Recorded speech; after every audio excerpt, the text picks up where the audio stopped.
Good morning. Welcome to Bars and Bells. My name is Lauren. And I'm Ian. And this is our body weight class. We've had a little bit of challenges over the past couple weeks, but we are here because we stick to our routine, and we'll get started with a nice 20-minute or so body weight routine. Sounds good. Grab a coffee, have it off to the side, or a water or tea, whatever you'd like, but let's get started. And getting started we will with the head, neck, and the rib cage here. At the head, neck, do a subtle, gentle ear to shoulder action, that lateral bend. Then return through the middle and repeat on the other side. As we move the head, consider moving the neck very, very little. Then we'll return through the middle and repeat again.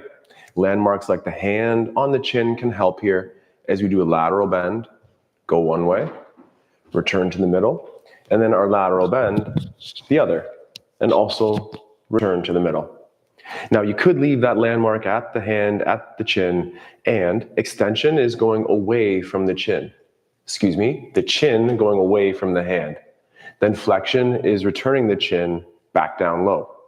As you go up again, consider pulling down on the front of the neck to stabilize that movement as we go up, and then reach the crown of the head high as you flex or the chin gets low.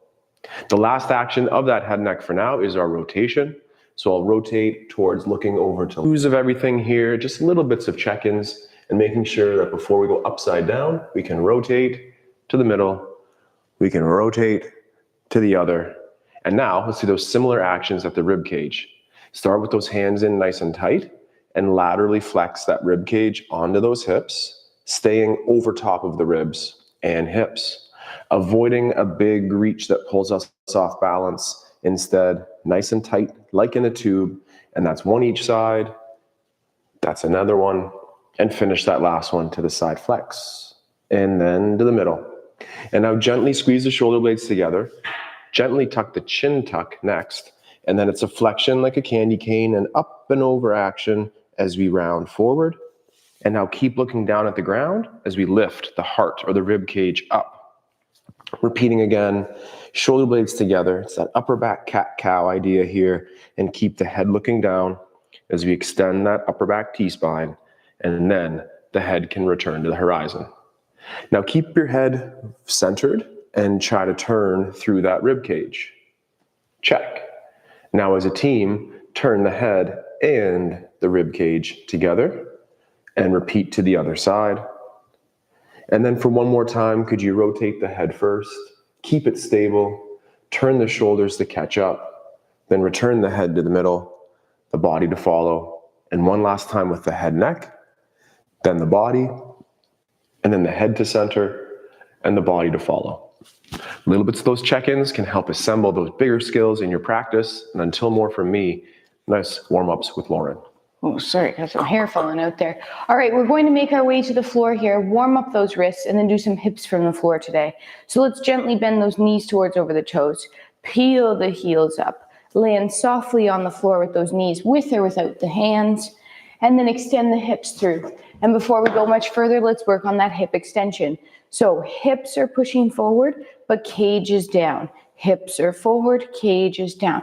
And sometimes that's hard, and that's not necessarily a pelvic tuck. It's just to squeeze those cheeks and keeping the cage on top. For 3, 2, imagining one day to go into our handstand. And over this next 6 weeks, we'll progress those skills towards handstands. But let's start nice and easy, like with the wrists. So hands land on the floor, spreading them nice and open. They're the first and only point of contact when you're upside down, so we have to make sure they're strong and ready. Let's rotate the elbow pits to face forward and pull the shoulders down out of the ears. Now that we're here, think about all the fingers connecting to the floors. You can feel your fingertips connections. You can feel that first line of knuckles connected to the floor, as well as the butt or the palm of the hand. Now, we'll gently pull ourselves forward, drifting shoulders towards over fingers, and then we'll use our fingers to press ourselves back.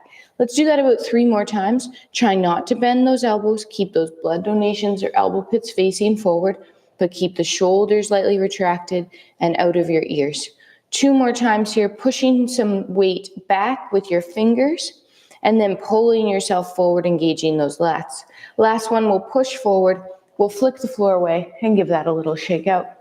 Let's spin those around into the overhand grip. So we'll come down with fists, landing on more the knuckles 1 and 2 versus deviating out towards that pinky side. As we're here, we're going to gently roll over the back of the hand. So we'll lightly open up. Same rules apply here. Shoulders out of your ear. Elbow pit tries to rotate forward. Fingers spread out. Then we push down into the ground to come up back to that fist. Repeat on the other side. Roll over the back of the hand. Shoulder down. Fingertips open. Breathe. Then push down to come back up. One more time on each side here. If it's a little challenging, you can do this facing a wall. You can also bring your hands a little closer to your knees. But whatever you're doing, you're keeping the elbow straight and that shoulder down. Last rotation here, and then press back up. Let's take an intermission off those wrists, explore the splits, and then we'll come back to some hips from all fours. Excellent. We talked about the cat-cow regarding that upper back, and if we continue that conversation, we want that anterior or cow tip in the hip to sit in this nice tall splits position. Let's take those feet, gently dorsiflexing at the ankles, meaning pulling the feet to the shin. But sometimes we would also ask that we point. So let's explore that just temporarily. That might be a little crampy on those arches. So let's gently pull them back into that dorsiflex shape. From here, at the torso, can we just rotate towards a single side of the leg? Then staying long, could we just hinge into that, avoiding the flexing shape? Load the hamstrings and not the spine. Then again, get tall, return through that middle position, and then repeat to the other side. The sternum loosely lines up with that kneecap on that side.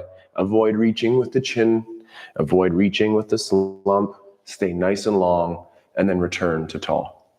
That's the one side, that's the other, but what about that middle? So it's the same cues here. We want to keep our chin nice and neutral, lead with that heart or sternum forward.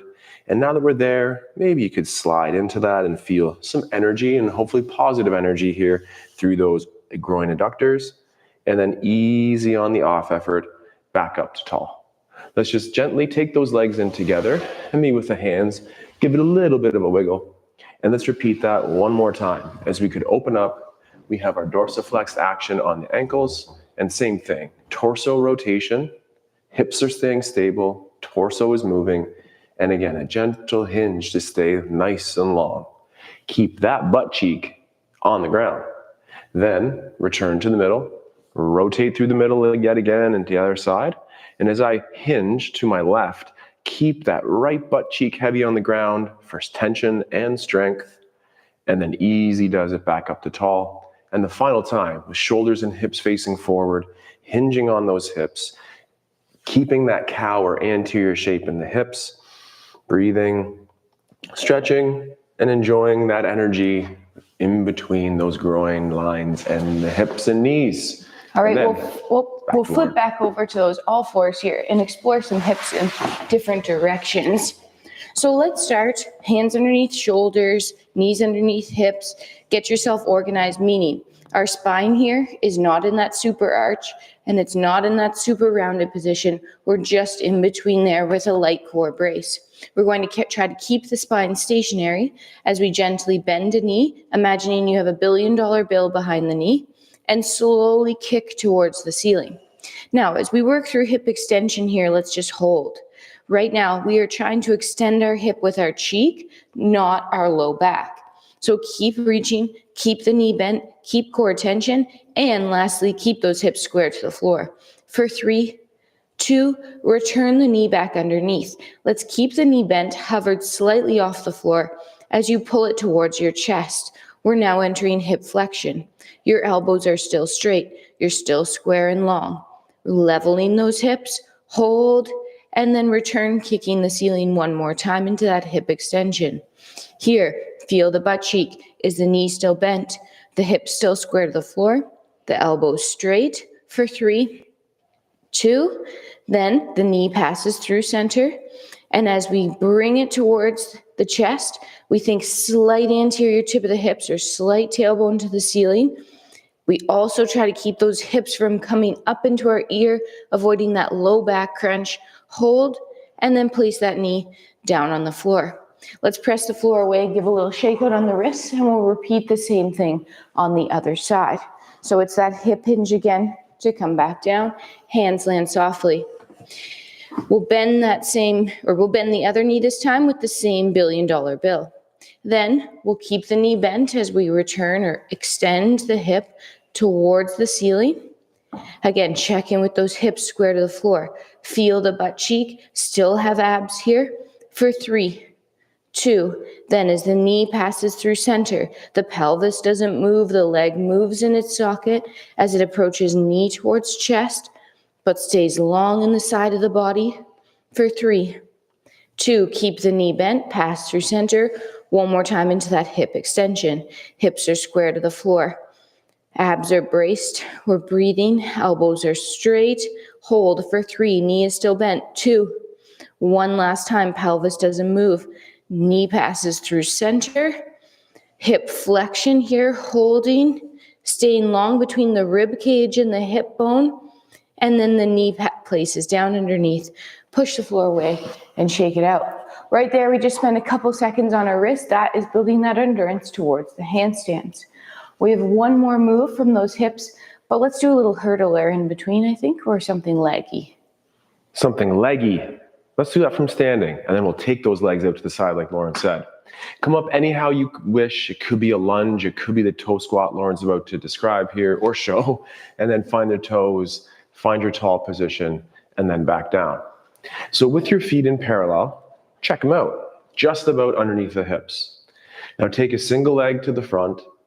Let's turn out in that hip and bring it underneath the hip to the side.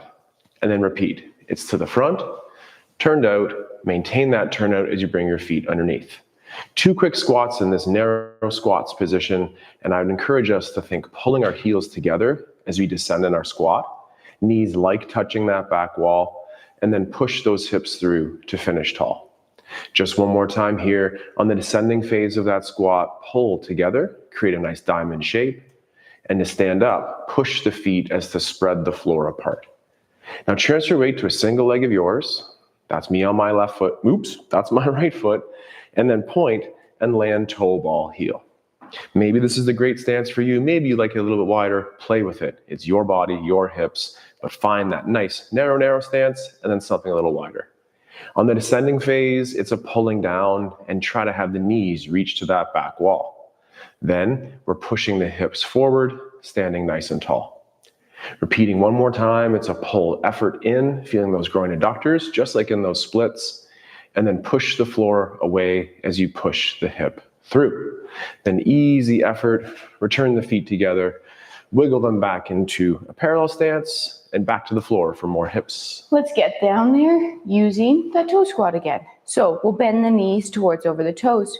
We'll peel the heels up. We'll land softly on the knees, rolling through those feet. Hips extended, hold for a second. Either with pointed feet out behind you or tucked toes. Let's keep the cage down, the hips extended, and try to do our matrix lean back. So as we lean back here, our shoulders, our hips, and our knees are staying in a nice straight line. We have cores, and we're bringing ourselves back up to tall. We're doing this all in one line, trying not to break into that V shape for 2 more times, as far as you can get back, that you can then pull yourself back through. Watch your head on the spaces behind you. Last one here. I think that was a cue for me to be safe. Lean back, and pull yourself back through. Nice. Good. Then we'll come back down to that all fours position. And now we're going to take the leg out to the side in 2 fun variations. The first one will be a bent knee. So what we'll do is we'll come back down, hands underneath, shoulders down, elbows straight. Bend the knee, $1 billion bill, you still have it. Reach the leg long and away out to the side. Now, hips are still square to the floor. We're abducting that hip from the butt cheek and holding for 3. 2, return it underneath. Nothing should really move other than that leg in the socket. Let's repeat. Think about reaching towards the floor, then reaching to the side wall as you lift the leg. Hold for 3. 2, now straighten the leg and place it on the floor out here.